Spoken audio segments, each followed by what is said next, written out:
Hello అండి, welcome to my channel అలా వంటింట్లో. ఇవాళ నేను మీకు చాలా టేస్టీ కాలీఫ్లవర్ మసాలా చేసి చూపిస్తా. ముందుగా మసాలా చేసుకోవాలండి.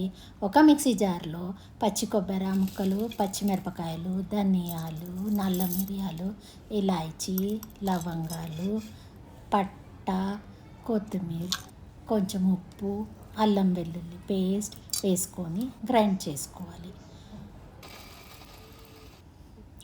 అది ఇలా అయ్యాక ఒక ఉల్లిపాయ కట్ చేసుకొని పచ్చపచ్చగా గ్రైండ్ చేసుకోవాలి. ఇప్పుడు ఒక గిన్నెలో 5 టేబుల్ స్పూన్ నూనె వేసుకొని అది వేడయ్యాక ఆవాలు, జీలకర్ర, కరివేపాకు వేసుకోవాలి.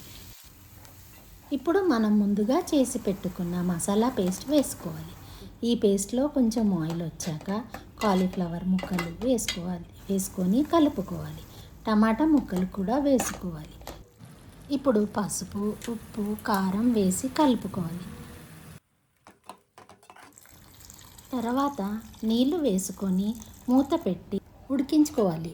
ఇప్పుడు ఉడకపెట్టిన కందిపప్పు వేసుకొని దించుకోవాలి. లాస్ట్లో కొత్తిమీర వేసుకొని సర్వ్ చేసుకోవాలి. అంతే అండి, very easy and tasty cauliflower masala ready. Try చేసి కామెంట్స్లో ఎలా ఉందో చెప్పండి. బాయ్.